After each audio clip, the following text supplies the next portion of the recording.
Assalamualaikum warahmatullahi wabarakatuh. Eh, Perkenalkan, nama saya Afifah Zira Imran dengan NIM J04 1424 1327. Pada kesempatan kali ini, saya akan membahas soal TM10 tentang PTBS. Jadi, soalnya berisi tentang PTBS sedang mempertimbangkan suatu lini produk baru untuk melengkapi lini produknya yang sudah ada. Diperkirakan bahwa lini produk baru tersebut akan memerlukan investasi kas sebesar 700 juta pada waktu nol atau awal proyek dan 1 M pada tahun ke-1. Arus kas masuk setelah pajak yang diharapkan adalah 250 juta pada tahun kedua dan 300 juta pada tahun ketiga, serta 350 juta pada tahun keempat dan 400 juta setiap tahun dari tahun kelima sampai dengan tahun ke-10. Meskipun lini produk ini mungkin masih layak dijalankan, setelah tahun ke-10, perusahaan memilih untuk bersikap konservatif dan menghentikan semua perhitungan hanya sampai dengan tahun tersebut. Pertanyaannya, yang pertama, jika tingkat pengembalian yang disyaratkan atau required rate of return adalah 15%, berapakah nilai terkini dari proyek ini? Apakah proyek tersebut layak diterima? Dan pertanyaan yang kedua yaitu, berapakah tingkat pengembalian internal proyek ini?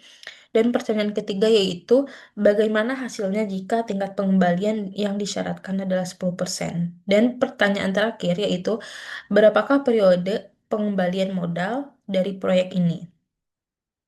Di sini saya sudah menyiapkan jawaban untuk keempat pertanyaan tersebut. Kita untuk memudahkan menjawab pertanyaan, kita bikinkan kolom. Di sini ada kolom tahun, kolom arus kas, kolom kolom DI, kolom DF dengan I sama dengan 15%, dan di sini PV proyek atau dia itu PV itu nilai kini proyek ya.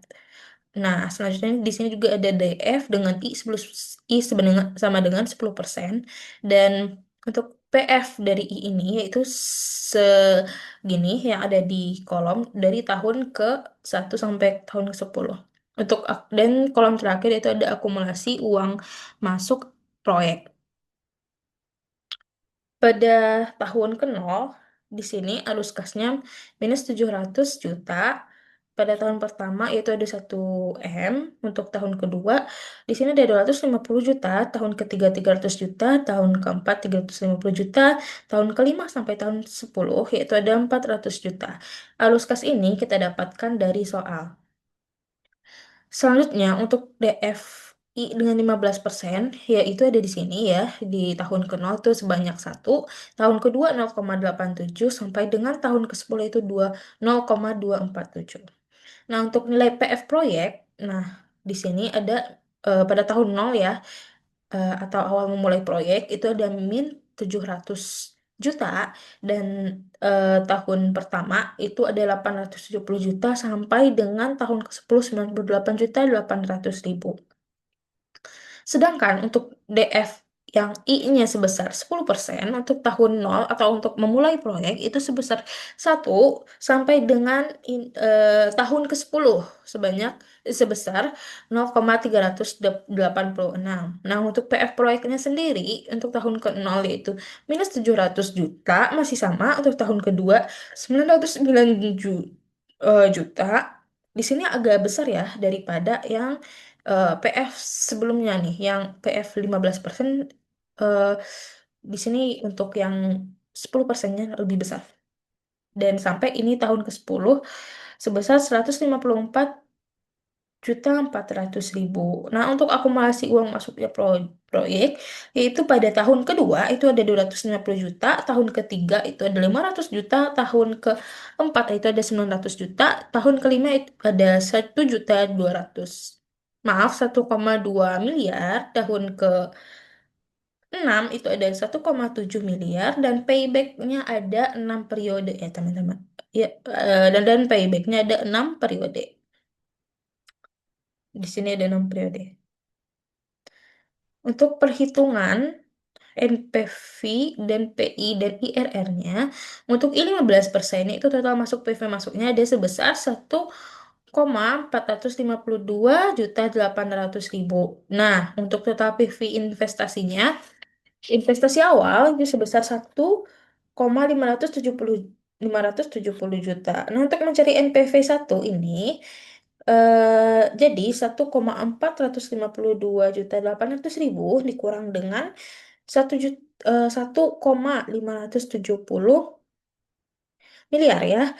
Jadi hasilnya itu minus 117,200 juta. Nah, ini tuh termasuk layak. Nah, untuk mencari PI itu total PV masuk per investasi awal. Nah, kita lanjutkan untuk mencari I-nya dengan 10% ya. Total PV masuk kan 2,30 juta 850 ribu. Total PV investasi awal pada yang I 10% ini sebanyak 1,609 miliar. Jadi kita kurangkan 1,850 juta 850 ribu dikurang 1,609 miliar. Jadi hasilnya itu 251,850 juta. Dan ini termasuk kategori layak. Selanjutnya kita mencari PI-nya. Untuk mencari PI seperti yang sudah disampaikan tadi yaitu total PV per investasi.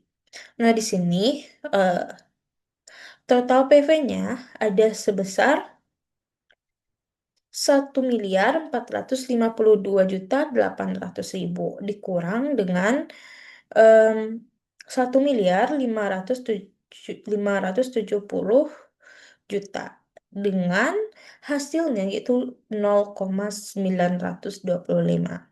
Nah, untuk mencari IRR, di sini ada 15% ditambah minus 117,200 ribu per minus 117 juta 200 ribu dikurang 252.850. Nah, ini dan dikalikan dengan 10% dikurang 15%. Maka hasil akhirnya itu ada 13,41%. Sehingga tidak layak ya. Kalau untuk angka 13,41% itu termasuk tidak layak. Nah, inilah kesimpulan dari pertanyaan di bawah ini. Sekian dari saya. Eh, terima kasih.